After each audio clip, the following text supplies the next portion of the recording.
¿Qué tal? Bienvenidos a un nuevo video sobre Ezequiel. Hoy analizamos uno de los pasajes más importantes del libro sobre el cual gira toda la enseñanza moral del libro. Ya hemos visto la enseñanza escatológica y a la vez la enseñanza de la gloria de Dios, que era un poco más analógica o visual. Hoy vamos a ver una enseñanza muy moral que nos habla de las escrituras, de la Trinidad. Así que creo que es de gran bendición para nosotros el capítulo 2 de Ezequiel. Y me gustaría iniciar con algunos datos específicos del capítulo antes de digerirlo por completo en el espíritu. Algo importante de este capítulo es que hablamos de una información no leída, no estudiada, no memorizada, sino comida. Es un superlativo más grande que el solo leer o solo repasar algo o solo darle una vista. Es comerla o digerirla y nos recuerda, por supuesto, de inicio a los animales que rumiaban. Parte de la ley o del uso de la ley en el Antiguo Testamento era justo esto, guiarnos a cómo obedecer mejor al Señor en el espíritu. A pesar de que no es la mejor postura, dentro de las 4 teorías de la ley, el decir que Dios nos enseñaba a través de los animales rumiantes, a rumiar las Escrituras, no es la postura más adecuada, como lo es más bien analizar la ley del Espíritu en cada mandamiento. Sí creo que parte de esta teoría rescatable es que cuando nosotros vemos pasajes como Ezequiel 2, recordamos que hay cosas que no es suficiente con el solo haberlas visto una vez o escuchado, sino que hay que estarlas meditando de día y de noche. Y esas cosas, pues, es las escrituras, toda la palabra de Dios. Tendríamos que estarla rumiando de día y de noche, meditarla, pedirle a Dios como David que no nos aparte de su ley, que no esconda su rostro de nosotros. Y Ezequiel 2 es uno de estos capítulos que nos recuerdan que las escrituras son tan importantes y tan difíciles de meditar y de llevar a cabo, que debemos no solo leerlas, no solo estudiarlas, ni solo memorizarlas, sino comerlas. También implicaba el sentido de digerirlas y de hacerlas con el impulso visceral de una emoción, como en la antigüedad se creía de este tipo de órganos, ¿no? O sea, entendemos que es amar a Dios con todo el corazón, con toda el alma y con todas las fuerzas, el sentido de comerlo, ¿no? De con las emociones amar al Señor y con alegría y con honra y con fuerzas también físicas, ¿por qué no? Es decir, con las ganas de hacer las cosas para el Señor, de gastar un poco de calorías o de equivalentes metabólicos en leer las Escrituras, en meditar, en obedecer, en que nuestros pasos sean prestos para obedecer a Dios y no al revés, prestos para pecar. Entonces, la respuesta a esta pregunta de qué tipo de escritura o qué tipo de conocimiento sería tan importante como para digerirlo literalmente y obedecerlo es las escrituras y está en Ezequiel 2. Sin embargo, creo que es algo importante considerar que estas verdades son solo asimilables a través del Espíritu Santo y es algo que no podemos dejar de mencionar jamás ni de meditar, que el Espíritu Santo es, por supuesto, la tercera persona de la Trinidad, que es Dios, y solo a través de Él podemos alumbrar nuestros pies con la lámpara que son las Escrituras, pero el aceite es el Espíritu, el motor que ilumina es el Espíritu. Entonces, por más que alguien tenga el rollo que vamos a ver sin el Espíritu Santo, ese rollo lo va a llevar a pecar y por lo tanto a la muerte, ¿no? Y es lo que dice Pablo en Romanos, antes de nacer de nuevo, la misma ley que ya como cristiano lo llevaba a obedecer al Señor por amor en la ley de Cristo, era la ley que lo llevaba a matar, porque literalmente él perseguía el cuerpo de Cristo. Entonces, y era la misma escritura, los mismos mandamientos. Y entendemos lo mismo hoy, ¿no? Sin Espíritu Santo, el rollo no puede ser digerido, ¿no? El rollo no puede ser comido, que siempre ha estado disponible la revelación general y especial desde que se terminó de escribir el canon para que todos puedan conocer al Señor. Es una gran bendición, pero a la vez es una gran maldición para todos aquellos que no son hijos de Dios, porque el suplicio eterno en el infierno es como Jesús dijo, se presentó enfrente de los hombres y quien no lo reconoció va a sufrir en un infierno eterno. Y nosotros sí vamos a estar ahí, pero solo es por la gracia de Cristo que estamos preelegidos por el Padre y lavados por Él para que con el Espíritu vivamos una vida de obediencia por amor al Señor y seamos salvos en Él, ¿no? Entonces es gracia por eso. Pero bueno, en el capítulo 2 de Ezequiel, entonces comenzamos a leer qué dicen las escrituras en la Biblia textual 4. Cuando la vi, caí rostro en tierra y oí una voz que hablaba y me dijo: Hijo de hombre, ponte sobre tus pies y hablaré contigo. Cuando la vi, recuerden que decía antes en el capítulo 1, eh, la visión de la apariencia de la gloria de Jehová. Y hasta el final del capítulo, Ezequiel se da cuenta que se trata de la gloria de Jehová porque el Espíritu se lo enseña y él dice que cuando vio esta visión cayó rostro en tierra. Esto es muy importante porque guía lo que hace el Espíritu a nosotros como hijos de Dios gracias a la cruz de Cristo. Entonces dice, cuando la vi, caí rostro en tierra. Importante, lo voy a subrayar, cayó rostro en tierra, signo de adoración y de honra a Dios, que siempre en las Escrituras se ve que cuando se ve a Dios, se cae rostro en tierra porque es la santidad del Señor enfrente de nosotros, que no merecíamos estar enfrente de Dios, pero ahí está Ezequiel cayendo rostro en tierra, y oí una voz que hablaba, y recordábamos la voz del capítulo 1, donde esta voz que hablaba nos recuerda, por supuesto, a Juan 1, por ejemplo, por hacer una concordancia, o a Génesis 1, ¿no? Pero aquí está Cristo hablando, ¿no? Entonces, este capítulo es muy bonito porque es trinitario, vemos a la Trinidad en acción. Así que es la gloria de Dios, si lo quieren llamar así dentro de la Trinidad, la gloria de Dios en el Padre, que los tres comparten la misma gloria, pero por definición, la gloria de Dios en el Padre, que hay una voz que habla, que es el Hijo, y el Espíritu, vamos a ver cómo es que se presenta también en el capítulo, pero oí una voz que hablaba y me dijo: Hijo de hombre. Y aquí es donde se presenta este título que es mesiánico. Lo voy a poner grande, lo voy a subrayar y lo voy a poner una flechita también, porque este título de Hijo de hombre es con el que Jesús se presenta en más de la mitad de su ministerio. Y ahora nosotros con el Espíritu Santo y las Escrituras completas podemos ver que era muy lógico que el Hijo de Dios encarnado, al hablarse Hijo de hombre con toda la gloria que se presentó en su encarnación, era muy obvio verlo como el Mesías, como el Hijo de Dios, ¿no? O sea, era más difícil no ver que era el Mesías que el sí verlo, pero eso es con el Espíritu, porque para Dios no hay imposibles. Pero sin el Espíritu estaríamos igual de ciegos que todos los que no han visto la gloria del Señor, ¿no? Entonces, el Hijo del Hombre es el título que Jesús se da a sí mismo, más de la mitad de su ministerio antes de hacer el cambio de título, básicamente para entregarse a los hombres, porque como Él nos dice, Él entregó su vida, nadie se la quitó, Él la entregó por voluntad propia. Entonces, Jesús mismo hace el switch o el cambio de nombre y dice Hijo de Dios, y entonces ya los fariseos dicen alerta roja, no alerta roja, este profeta se está llamando a sí mismo Hijo de Dios. En la noche que lo enjuician, le dicen todavía, ¿no? Tú te has llamado hijo de Dios y Jesús dice, si tú lo has dicho, ¿no? Y básicamente tiene que escupirlo a la cara a Jesús como para decir, sí, soy hijo de Dios, para que tengan un motivo para matarlo, porque somos tan ineptos como seres humanos, estábamos tan ciegos y sordos que ni siquiera pudimos ver la gloria de Dios en medio de nosotros cuando vino encarnada. Y ahora se nos hace muy fácil decir, esos fariseos no puede ser que no lo hayan visto, y los apóstoles, ¿cómo es posible que 3 años con él? Pero es que no se trata de intelecto, ni siquiera se trata de haber visto a Jesús caminando aquí con nosotros o 2000 años después no verlo. Es el Espíritu Santo el que da la fe porque es fruto del Espíritu como para creer en el Señor. Y esa es ganancia de Cristo en la cruz.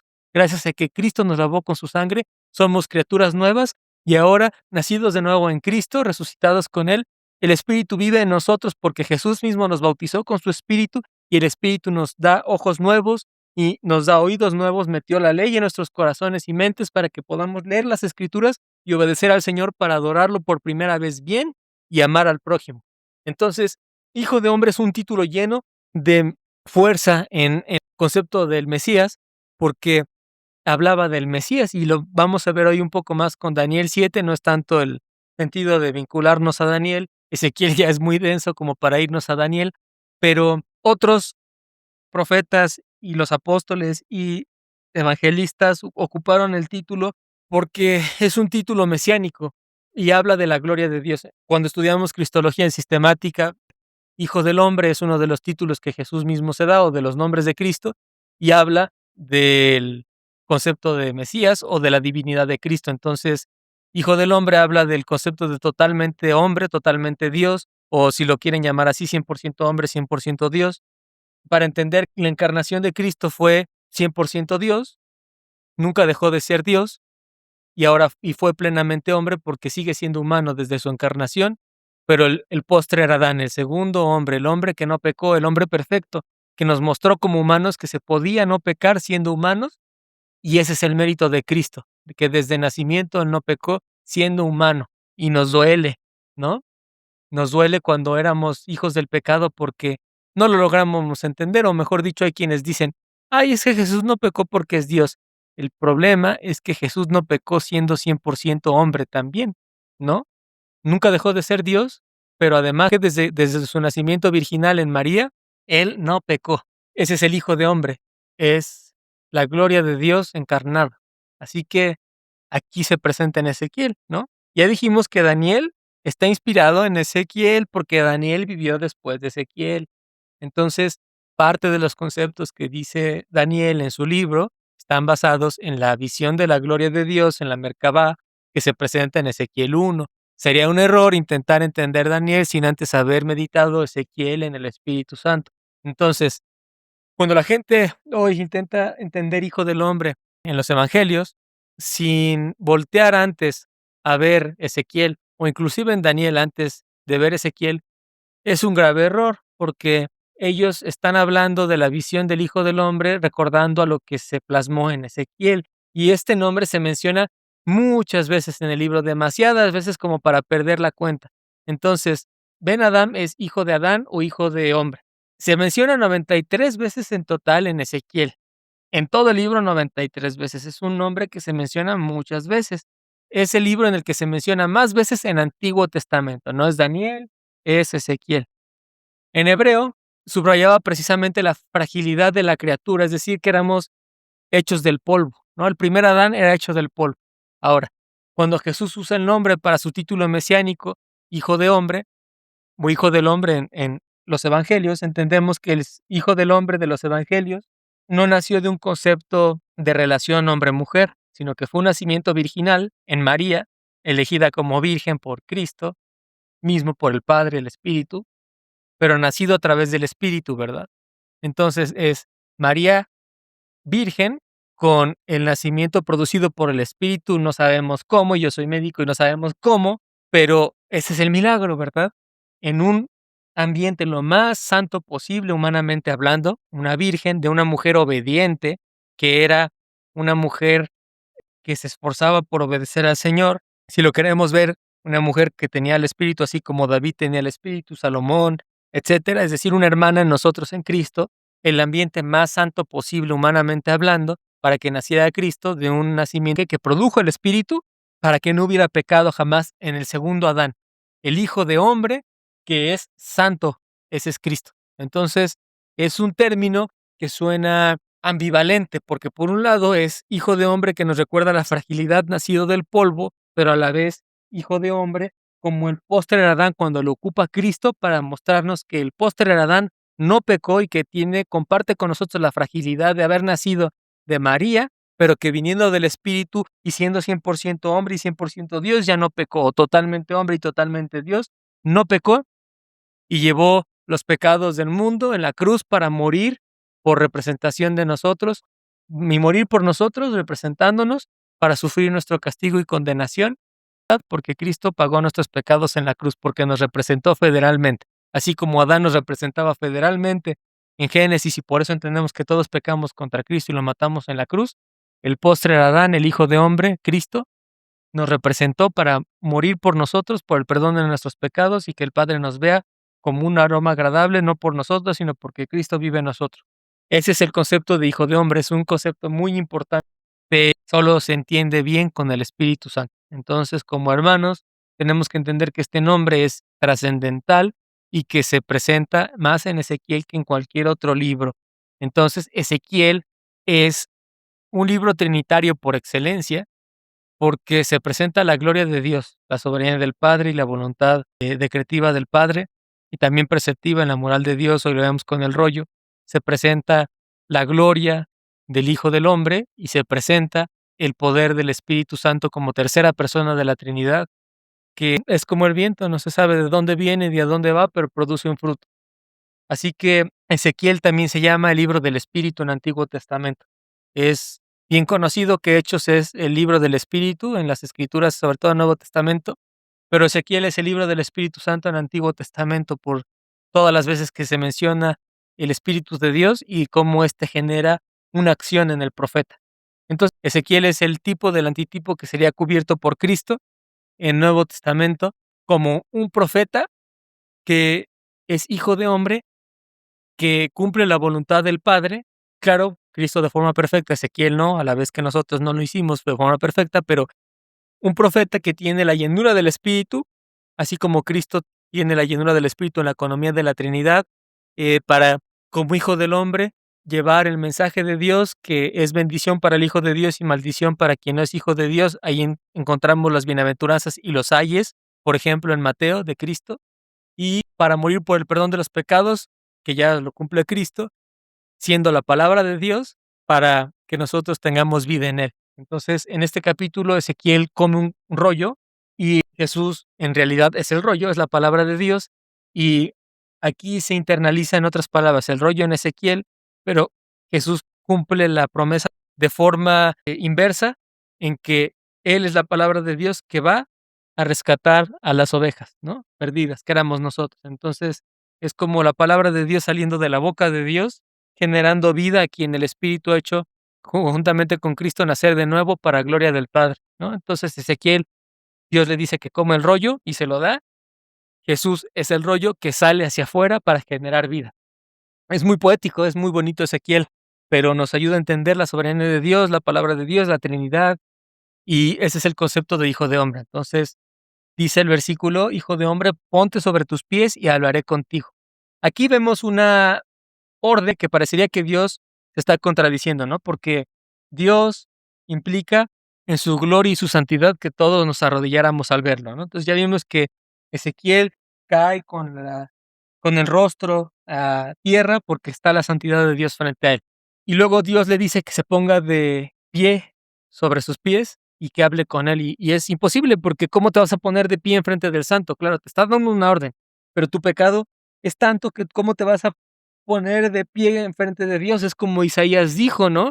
Soy pecador, ¿cómo voy a tolerar aquí la santidad de Dios? Y con Isaías le dio una piedrita que quemaba, que se comió básicamente el calor de la santidad de Dios, el fuego de santidad de Dios, y lo purificó de dentro hacia afuera, ¿no? Entendiendo que lo hizo nacer de nuevo. Bueno, aquí también lo hace nacer de nuevo Ezequiel, aunque no se ve en una figura tan literal como que el fuego te purificó desde dentro hacia afuera a los hijos de Dios, sino que en este concepto el Espíritu Santo purificó, gracias a la cruz de Cristo, claro, a Ezequiel en el Antiguo Testamento, sí, y habló con él y lo hizo ponerse de pie. Entonces, ¿quién podría ponerse de pie ante el Santo? Nadie excepto que haya sido adoptado por Cristo, preelegido por el Padre, lavado por la cruz de Cristo, bautizado por Cristo con el Espíritu Santo para que el Espíritu lo haga ponerse de pie. Entonces, Ezequiel tiene al Espíritu. ¿Cómo podía tener el Espíritu antes de la cruz de Cristo? Porque para Dios no hay imposibles. La cruz de Cristo cubre a los hijos de Dios tanto hacia el pasado con respecto a la cruz, como hacia el futuro y hacia el presente. Es el concepto de un Dios atemporal, que es creador del tiempo. Entonces, aquí vemos que Dios le da una orden, que se ponga de pie. ¿Y cómo? Con el Espíritu. Entonces, si nosotros somos cristianos, no es por nuestros méritos, es porque el Espíritu nos ha puesto de pie enfrente del Santo y que nosotros podemos por fin escuchar y ver la palabra de Dios como para obedecerlo y amarlo, ¿no? Amarlo en obediencia al Señor en la propia ley que antes nos condenaba. Entonces dice: "Y hablaré contigo", muy importante relación con Dios, "y lo escucharemos". Dice: "Y vino sobre mí un viento, y me afirmó sobre mis pies, y escuché al que me hablaba". Aquí es el Espíritu Santo. Entonces ya vimos la Trinidad, ¿no? Para quizás los que no creen tanto en la Trinidad, pues más les valdría arrepentirse hoy y nacer de nuevo en el Señor. Oraremos por ustedes, pero la Trinidad es bíblica y no de que diga literalmente la palabra Trinidad, sino que está ahí la Trinidad, ¿no? O sea, porque no tenemos que inventar la palabra como para que esté en la Biblia, y creo que eso es algo que muchos hermanos lo dicen bien, pero creo que si somos más maduros en Cristo, tendríamos que dejar de enseñarlo como decir: "La Trinidad no viene en las Escrituras como tal, pero sí viene el concepto", o sea, no tenemos que enseñarlo ya, sí tenemos que ser más directos, ¿no? La Trinidad sí viene en las Escrituras, o sea, el concepto se acuñó después, La Trinidad está en las Escrituras. Las Escrituras no las escribimos nosotros, dice Deuteronomio. No es algo tan difícil de revelación como para que hayamos tenido que ir hasta arriba del monte Everest y traerla, ¿no? No, la revelación vino a nosotros. Entonces, cuando nosotros vemos esto, es muy importante saber distinguir que la revelación proviene del Señor de forma vertical. No era tan difícil ir por la revelación, sino que Dios nos las dio y nos las escribió en unas tablas de piedra que nosotros rompimos el corazón de Dios cuando pecamos haciendo un becerro de oro, y después volvió a darnos otras tablas de piedra, y la revelación especial ha sido una gran bendición de Dios que Él nos dio. Así que todo está en que el Padre nos ha dado al Hijo, que nos ha dado el Espíritu, y el Espíritu habla del Hijo, que habla del Padre, y la Trinidad siempre ha estado desde Génesis. Entonces, quizás valdría la pena ya pasar a un nivel un poquito más maduro de enseñanza, de ya no decir, como en teología sistemática se enseña, que la Trinidad no está en las Escrituras como tal, pero sí está, porque la verdad es que sí está. Que el término no esté, no importa, está el concepto, y el concepto es que la Trinidad está desde la creación. Entonces, es algo tan visible a los ojos de nosotros como hijos de Dios, como hijo de hombre, que uno dice, es tan visible que Jesús era el Mesías, pero a la vez es tan invisible para quien no tiene el Espíritu, ¿no? Entonces, quien no tiene el Espíritu podría hacer muchas teorías de que no está la Trinidad o tener que convencerse de que está, pero para nosotros como hijos de Dios con el Espíritu, es tan visible que la Trinidad está, porque nuestra fe no proviene de nosotros como humanos, sino de la palabra de Dios a través del Espíritu. La fe viene por el oír y el oír por la palabra de Dios. Aquí Ezequiel se puso de pie, no por sus propias fuerzas, sino por el Espíritu que vino sobre él. Dice, y vino sobre mí un viento y me afirmó sobre mis pies. El Espíritu Santo. Dios dice que el Espíritu es como un viento, en Juan 3. Entonces, el Espíritu genera una acción. El Espíritu afirmó los pies, le dio fe, le dio templanza a Ezequiel y lo puso en sus pies y le permitió obedecer. Entonces, Ezequiel hubiera obedecido al Padre y al Espíritu también, claro, porque es el mismo Dios, ¿verdad? Pero tres personas, un Dios, pero hubiera obedecido a Dios sin el Espíritu, no. ¿Qué se necesitó para que Ezequiel entendiera la orden y obedeciera a Dios y generara la acción de obedecerlo? El Espíritu. ¿Qué se necesita hoy para que un humano nazca de nuevo y obedezca a Dios, como para generar obras de amor en la ley de Dios para obediencia? En el Espíritu Santo. Para tener el Espíritu, que se necesita? La cruz de Cristo, que nos haya bautizado con su Espíritu y nos haya hecho limpios, nacidos de nuevo en el Espíritu, comprados de nuestro antiguo amo, el pecado, al cual nosotros abrazábamos con libre voluntad, y ahora esclavos de Cristo, libres para obedecer al Señor, porque nos preeligió el Padre. Entonces, el Espíritu Santo está aquí. Y escuché, dice Ezequiel, al que me hablaba. Muy importante, porque antes, veamos el capítulo otra vez, desde el 1. Y había una voz, y había una voz. Vean cómo dice, la apariencia del bronce refulgente, y había una voz que hablaba en la visión de la gloria. En el versículo 25 del capítulo 1 dice, y hubo una voz en el firmamento encima de sus cabezas y como la apariencia de una piedra de zafiro. Ahora, ¿esa voz era distinguible como para que Ezequiel la obedeciera? No. Primero había una voz. Después, en el versículo 2, cayó rostro en tierra, oí una voz que hablaba y me dijo, hijo de hombre, ponte sobre tus pies y hablaré contigo. Este era el orden en el que se debía de hacer. Hijo de hombre, ponte sobre tus pies y hablaré contigo. ¿Ezequiel ponía a ponerse de pie? No. ¿El Espíritu lo hizo ponerse de pie? Sí, afirmó sus pies. Y entonces escuchó al que le hablaba y me decía, hijo de hombre. Es distinto oír que escuchar. Vean la distinción que se hace, ¿no? Oí una voz en el capítulo 1, hubo una voz en el firmamento. Después se dice, oí una voz que hablaba en el capítulo 2, versículo 1, pero en el versículo 2 dice, Dios me afirmó los pies y escuché al que me hablaba. La fe es por el oír y el oír es por la palabra de Dios, ¿verdad? ¿Y quién oye la palabra de Dios? Aquel que tiene al Espíritu. Quien no tiene al Espíritu está ciego y sordo, aunque la Biblia esté enfrente de él, no va a leer la Biblia ni a escuchar a Dios como para obedecerlo, para frutos de amor en obediencia a Dios mismo. Entonces, ahí sacamos el concepto de falsos cristianos y verdaderos cristianos, ¿no? Personas que se dicen a sí mismos cristianas, pero que nadie se puede engañar, como dice Romanos 2, Habrá personas que, como dicen las Escrituras, llegarán y le dirán al Señor que lo conocían, pero no los conocía, y les dirá: "Apártense de mí, hacedores de maldad". Y tenemos muchos más ejemplos, como el de las vírgenes con la lámpara y el aceite, que no tenían el Espíritu. Entonces, unas vírgenes tenían en la lámpara la palabra de Dios, que alumbra nuestros pies, pero no tenían el aceite. Otras sí. Quienes quedan dentro con el novio, las que tienen aceite, las que no, fuera en el infierno. ¿Y quién es el aceite? El Espíritu Santo. Los trabajadores que multiplican el talento. ¿Quiénes multiplican el talento? Los que tienen el Espíritu. ¿Qué es el talento? Las Escrituras. ¿Quién no lo multiplica? El que no tiene el Espíritu. Y es echado y se le da el talento al que tiene más. En espíritu y verdad no significa cerrar los ojos y creer en un estilo tipo mantra que estoy verdaderamente adorando al Señor. No, el Señor no es yoga. El Señor no es panenteísmo. El Señor es. Entonces, el Señor no está mezclado con la creación y el Señor no es la creación, el Señor es y Él es el creador de la creación. Entonces, en espíritu y verdad no es un concepto de yoga, en espíritu y verdad es algo literal, que en el Espíritu Santo, guiados por toda la verdad que es las Escrituras, somos adoradores de verdad del Señor.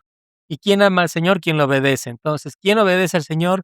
Aquel que tiene el Espíritu guiado por las Escrituras para obedecerlo en cada uno de los estatutos que Dios dice que lo obedezcamos guiados por el Espíritu.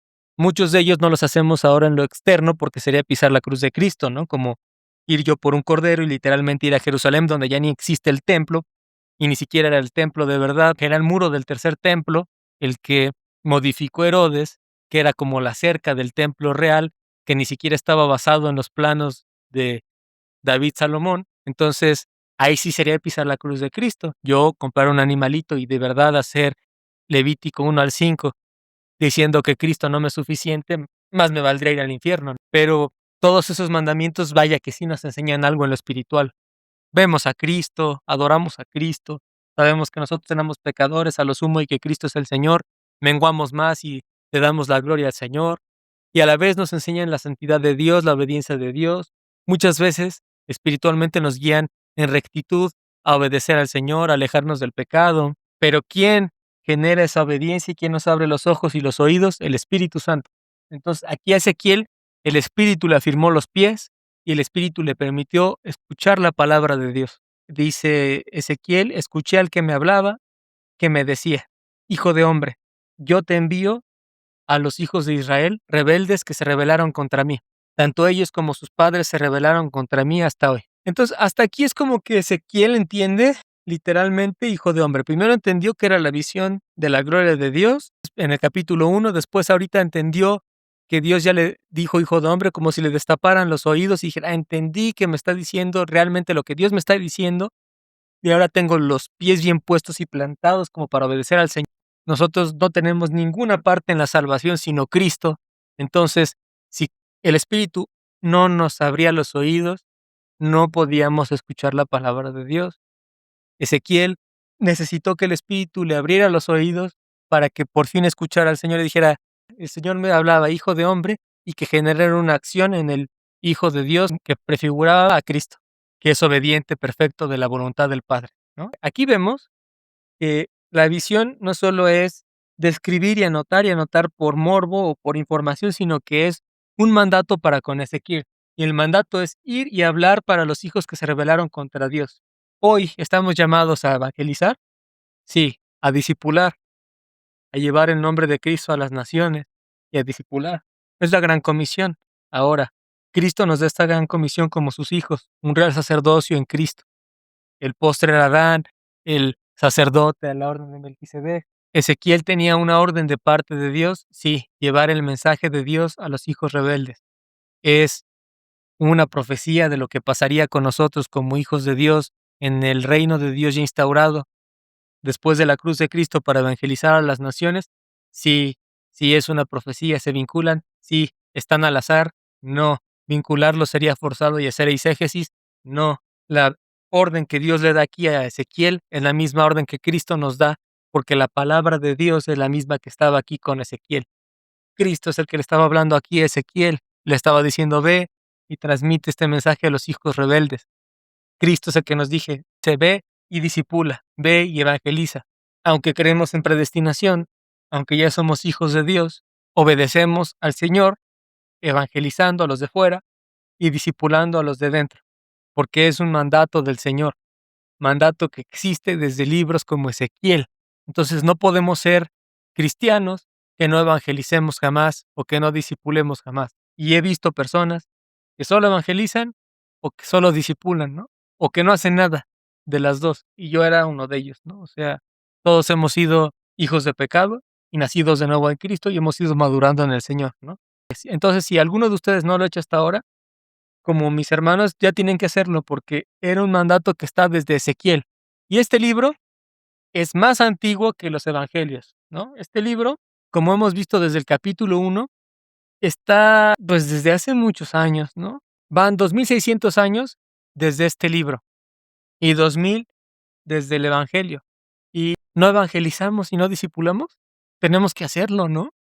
Y no es una tarea solo de los hermanos mayores, es de todo cristiano, porque es un mandato a todo aquel que tiene el Espíritu nacido de nuevo para evangelizar y para discipular a los hermanos menores o a los de fuera, ¿no? Porque aquí es hablarle a rebeldes.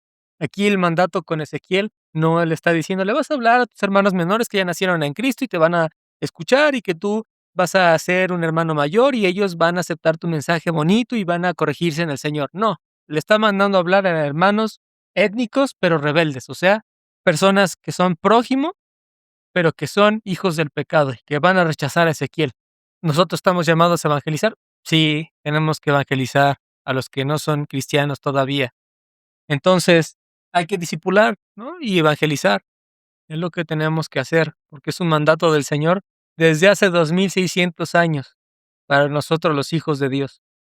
Y si nos vamos más atrás en Deuteronomio, pues desde hace más tiempo, ¿no? Porque Ezequiel es muy deuteronómico. Entonces, vamos a seguir leyendo. Ya termino hoy con el versículo 5, ¿no? Pero dice, les dirás, así dice Adonai Jehová en el versículo 4. Recuerden la fórmula de el profeta, de así dice Dios, no dice Ezequiel, sino que así dice Dios. Escuchen esta palabra, es importante porque viene de la boca del Señor, proviene de los santos, ¿no? Versículo 5, te escuchen o no te escuchen, pues son casa rebelde, tienen que reconocer que un profeta ha estado en medio de ellos y tienes que hablar, ¿no? Es lo que dicen los siguientes versículos. Usualmente cuando se trata de evangelizar o de discipular, somos muy egoístas, como el hermano del hijo pródigo. Muchos dicen que el padre pródigo, si se usa la analogía completa, ¿no? Pero vamos a hablar del hijo pródigo. El hermano del hijo pródigo, o el que es muy similar a Jonás, ¿no? Con Nínive. Ya cuando somos cristianos mayores en la fe, más maduros, es muy fácil que se nos vayan los pies en orgullo. Y Pablo nos dice, recuerda de dónde te sacó el Señor, recuerda quién eras. Éramos pecadores, estábamos ciegos, sordos, esclavos al pecado porque nosotros mismos nos pusimos los grilletes y nos rebelamos contra Dios y matamos a Cristo. Así que no hay cristiano orgulloso, ¿verdad? Todos éramos iguales. El peor pecador que pudiéramos imaginar, éramos igual que ellos. Y aunque la gente diga, no todos hemos pecado igual, sorpresa, el sermón del monte dice que sí, todos éramos asesinos, todos éramos fornicarios, todos éramos adúlteros, todos éramos idólatras, y quien diga que no, hace falta madurar más o está ciego, y hace falta que nazca de nuevo. Todos matamos a Cristo, así que nadie se escapa de eso, y es gracia de Dios que Él nos perdonara. Ese es el corazón de nuestro Señor, un corazón bondadoso y misericordioso. Ahora, estamos llamados como cristianos a hablarle a los demás, te escuchen o no te escuchen. Nos recuerda mucho a Proverbios también. Hay un punto en el que sí debemos hablarle a los necios, que los necios son los desobedientes, no tanto los tercos. El concepto de necio es desobediente con respecto a los mandatos de Dios. Entonces, Proverbios 26, recuerden, hay un tiempo en el que sí hay que hablarle a los necios. Proverbios dice para que no se sientan sabios en su necedad. Y entendemos que por misericordia evangelizamos porque es un mandato y porque amamos al prójimo y porque amamos más a Dios que al prójimo. Entonces, si Dios lo mandó, hay que hacerlo. Y a la vez Él nos enseña a amar al prójimo, pero tenemos que hacerlo y a la vez no podemos dejar que pisen la cruz de Cristo, ¿no? Entonces, por amor queremos que los que no han conocido al Señor lo conozcan, porque sabemos que tan pronto muramos, ya no hay forma de cambiar las cosas, ¿no? O estamos arrepentidos en el Señor o no. Y a todos se nos ordenó. El arrepentimiento es una ordenanza, no es una recomendación del Señor. Si nosotros nos arrepentimos es porque el Señor nos dio la voluntad de arrepentirnos gracias al Espíritu y a que Cristo nos lavó con su sangre, pero es un mandato para todos, ¿no? Entonces no hay excusas. Y a nosotros como cristianos nos dice, te escuchen o no te escuchen, pues son casa rebelde, hay que hablar, les dirás, dice, ¿no? Y tienen que reconocer que un profeta ha estado en medio de ellos. Entonces, el error es verlo como causa-consecuencia desde nuestro punto de vista antropocéntrico, ¿no? La mala teoría de que hasta que todos escuchen la palabra de Dios, el 100% de la tierra, entonces Dios va a venir, ¿no? Eso ya se cumplió de forma federal desde Hechos, lean Hechos.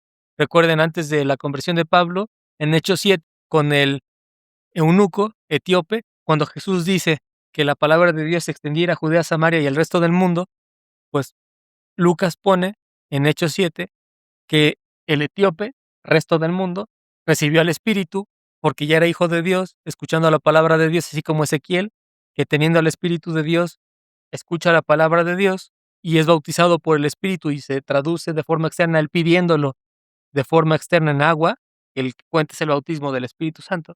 Ahí se cumplió el mandato de Jesús, que es lo que Lucas nos está queriendo transmitir. Judea, Samaria y el resto del mundo. Así que desde Hechos hace 2000 años, el resto del mundo ya escuchó el mensaje de Dios. No es la plenitud del 100% de la población mundial, es la plenitud del 100% de los que son salvos. ¿Saben? Es una analogía como yo lo entiendo desde la medicina, como los conceptos de selección de muestras y conceptos de selección muestral por grupos representativos de la población dentro de grupos poblacionales, es decir, grupo A, grupo B o grupo C, elijo a alguien del grupo A, alguien del grupo B, alguien del grupo C, y de ahí saco una muestra, y ese número muestral es mi 100% de la población con la que voy a trabajar, y de ahí represento a toda la población. Entonces, si yo por ejemplo, intento probar el uso de un medicamento en una población, no voy a hacerlo en todo el mundo, sino que voy a tomar una muestra representativa y si a 1000 personas les va bien con el medicamento, lo empiezo a tratar en todas las demás personas porque entiendo que ese es un grupo muestral que representa a la población. Así es Dios, ¿no? La muestra del mundo que fue salvada en Cristo es el mundo que ha sido salvado, no el 100% de la población mundial, es el 100% de los que ya eran salvos que sí son muchos, como dice Dios a Abraham, tan incontables como las estrellas, ¿no? Sí somos muchos los salvos en Cristo, y son muchos los que van a ir al infierno. Pero a lo que voy aquí es que Dios nos está preguntando que si tú piensas primero hacer un estudio para ver quién te va a escuchar o no, o quién ves más salvable o no, le hables o no, Dios no nos está preguntando. Dios dice, ve y háblales te escuchen o no te escuchen. La causa-efecto es, la causa es, Dios me dice que lo haga, la consecuencia es yo voy y le hablo a todo el que se me ponga enfrente de la gloria de Dios, porque es la buena nueva. Primero, ¿lo hago porque el que está enfrente de mí se salve? No, lo hago por obedecer primero a Dios. Recuerden esto siempre, es el centro sobre el que nosotros hacemos la ley y los profetas, dice el Señor. Amar a Dios sobre todas las cosas y luego amar al prójimo como a nosotros o como Jesús nos ha amado. Entonces, primero va a amar a Dios sobre todas las cosas. ¿Por qué voy a ir a hablarle a un pueblo rebelde? Porque así dijo el Señor, por amor al Señor. Aunque el pueblo no me escuche, ¿quién sí me está escuchando? Dios. Si yo evangelizara a 100 personas y ninguna se convierte, ¿saben quién sí me escuchó las 100 veces? Dios. ¿Quién está feliz porque yo lo obedecí? Dios. ¿Me importó primero que las 100 personas se convirtieran? No. Me importó primero darle gloria y honra a mi Padre. Y como objetivo secundario, por amor al prójimo, ¿voy a querer que las personas se conviertan? Si Dios quisiera, sí, pero tengo que convertirlo con la voluntad de Dios. Entonces quiere decir que quisiera que se convirtieran si es lo que Dios quiere, pero también quisiera que reciban juicio si es lo que Dios quiere, porque lo que más me importa es la gloria de Dios. Entonces, ¿la causa de evangelizar es que yo quiera ver a mis hermanos nacer de nuevo? No. La causa de evangelizar es que es un mandato de Dios. La causa secundaria será amor al prójimo, sí, pero ya es lo secundario. Lo primario siempre es la gloria de Dios. Si nosotros lo viéramos así, hablaríamos a todos los que están enfrente de nosotros y discipularíamos también a nuestros hermanos dentro de la congregación, que es algo que también va a tocar Dios en el capítulo 3, sin importar si estamos pensando que nos van a escuchar o no, porque nuestro objetivo primario no es el humano, Nuestro objetivo primario es Dios. Entonces, ¿podemos empatar predestinación con evangelización? Sí. ¿Tenemos que explicarlo en 50 horas de teología sistemática? No. ¿Desechamos las enseñanzas de nuestros hermanos que enseñan sistemática? Claro que no, son nuestros hermanos en Cristo y hay que escucharlos. Son muy buenos, son increíbles y lo hacen muy bien. Gracias a Dios nos enseñan, pero no es necesario 50 videos de predestinación y de evangelismo para entender que Dios nos está ordenando en Ezequiel 2 que evangelicemos. Es tan sencillo como eso, ¿no? Tengo que juntar 50 comentarios sistemáticos y de teología patrística para explicar que tengo que evangelizar, además de creer en predestinación. Probablemente que si le diera más peso a la sistemática que a la palabra de Dios. Pero no, primero tienen que darle el peso a la Biblia. Y todo eso se resume en un pasaje como Ezequiel 2. ¿Por qué tengo que evangelizar aunque yo creo en predestinación? Porque Dios dice en Ezequiel 2:4, le dirás, así dice Adonai Jehová, te escuchen o no te escuchen, pues son casa rebelde y tienen que reconocer que un profeta ha estado en medio de ellos. Sencillo, ¿no?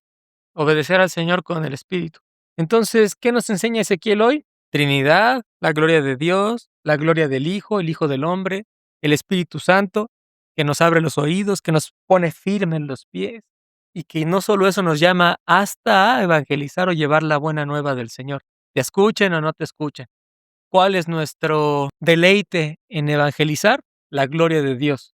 Porque creo que ese también es un error, ¿no? Y se leen muchos libros de evangelismo y muchos hermanos lo hacen así, que creen que el principal deleite de evangelizar es ver a los hermanos convertidos y se ora porque se conviertan o no, y yo no escucho mucho a la gente orar por la gloria de Dios, ¿no? Pero oramos mucho por ese tipo de cosas espirituales con E minúscula que son todavía beneficios de Dios, ¿no? Como la salvación, la santificación, la fe o el fruto del Espíritu, que es una bondad del Señor.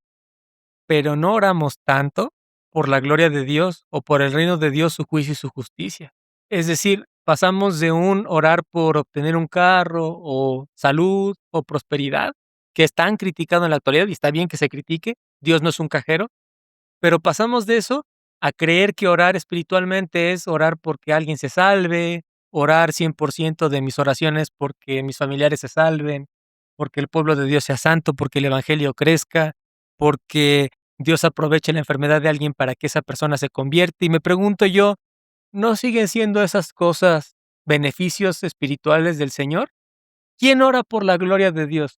Nosotros como pueblo de Dios estamos llamados a orar por la gloria de Dios. Y orar por la gloria de Dios es orar con las Escrituras, porque el Dios de los ejércitos celestiales reciba honra y honor.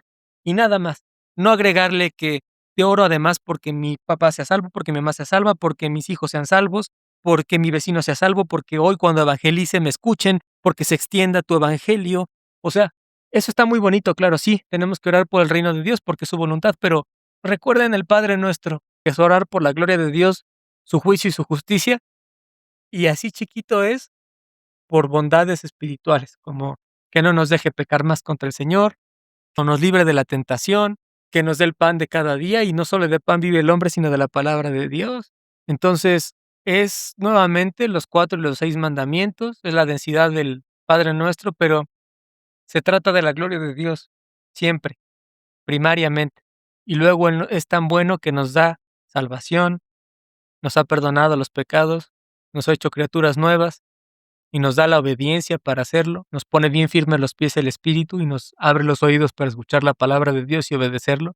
Pero hasta nuestras oraciones, usualmente, como cristianos del siglo XXI, oramos más por las bondades que trae Dios en espíritu que por el Espíritu mismo y la relación que tenemos con Dios y por la gloria misma de Dios. Quizás orar un 1% por el prójimo y nosotros, y orar 99% por la gloria de Dios con las Escrituras, ¿no?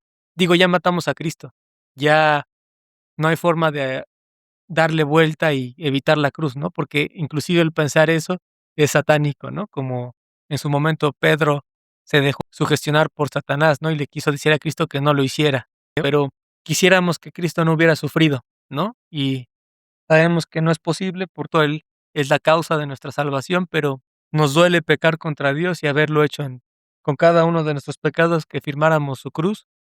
Y ya bastante Jesús sufrió como para que nosotros nos la pasemos orando por un carro o por la salvación de nuestros familiares, en lugar de por la gloria de Dios y agradeciéndole a Cristo por su cruz o al Espíritu por abrirnos los oídos.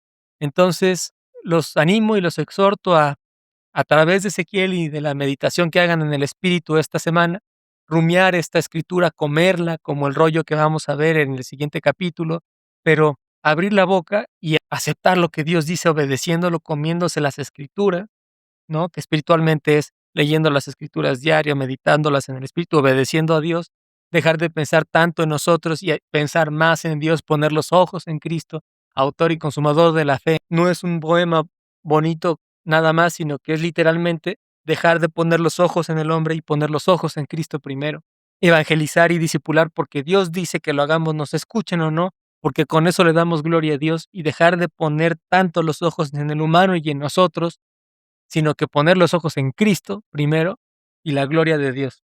Ok, para terminar hoy me gustaría presentarles, como he hecho en los otros videos, justamente una gráfica de cómo Hijo del Hombre aparece en los libros de la Biblia, otros libros donde aparece, vean Daniel 7 veces, Mateo 93 veces, Marcos 27 veces, Lucas 29 veces, Juan 16 veces, Hechos y Apocalipsis. Entonces, Mateo condensa mucho el Hijo del Hombre, al igual que Ezequiel, ya dijimos estas 93 veces que aparece en el libro, y es muy bonito porque es el título que Jesús usa para sí mismo, y cada vez que lo dice te recuerda a Ezequiel y te recuerda a un profeta que fue llamado por Dios, ungido por el Espíritu para dar un mensaje que el mundo rechazó, pero que representó condenación para todos los que lo rechazaron, pero salvación para todos los que lo escucharon.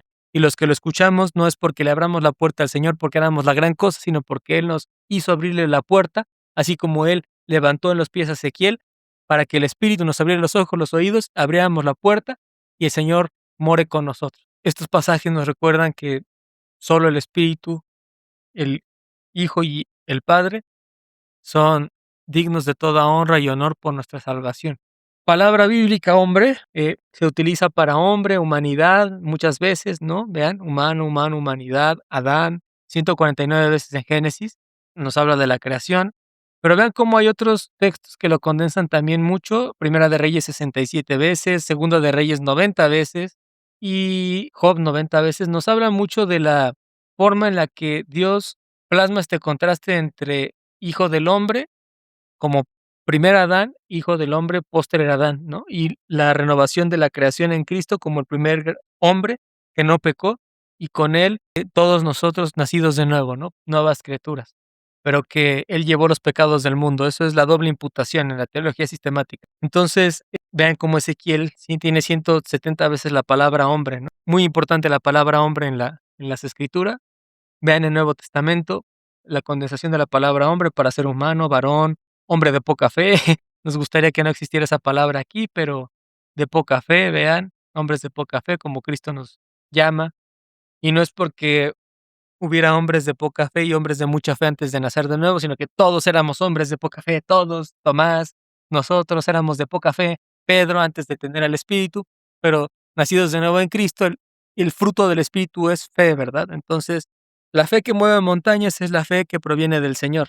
No éramos nosotros que tuviéramos tanta fe como para creer en Dios, al contrario, todos estábamos muertos en pecado, todos firmamos la muerte de Cristo, todos teníamos poca fe. ¿Quién tiene fe? Aquel que tiene al Espíritu. El Espíritu nos da la fe, nos levanta los pies, nos asienta los pies como Ezequiel. Entonces, ¿quién tiene fe? Aquel que tiene al Espíritu. ¿Quién tiene el Espíritu? Quien ha sido nacido de nuevo en Cristo, quien fue preelegido por el Padre antes de los tiempos para que no hubiera mérito en ello, ¿no? O en el vientre de nuestra madre. El texto que ustedes quieran tomar, si son supralapsarios o infralapsarios, si creen que Dios eligió antes de la caída o después de la caída. De todos modos, Dios nos eligió antes de existir para que no hubiera méritos. Entonces Dios es justo y Dios es lleno de gracia. Esto nos recuerda la palabra hombre, pero el hombre, como pueden ver aquí en el Nuevo Testamento, es usualmente asociado, por ejemplo, con de poca fe o que busca agradar a los hombres. Muy pocas veces el hombre es llamado como justo, excepto cuando se usa hijo de hombre, porque entendemos que es el hijo de Dios, que es justo, santo, bueno. Pero nosotros éramos malos, recuérdenlo siempre, para que no tengan orgullo y pensemos que Dios nos sacó por nuestros méritos, ¿no? vean, por ejemplo, frases, agradar a los hombres, ¿no? Aquellos que buscan agradar la aprobación de la gente más que la aprobación de Dios, se ocupa en ese sentido la palabra. En fin, cuando nosotros también vemos esta palabra en otro texto, el hijo de hombre, mejor dicho, el concepto en Daniel 7, 13, 14, vean cómo lo dice, ¿no?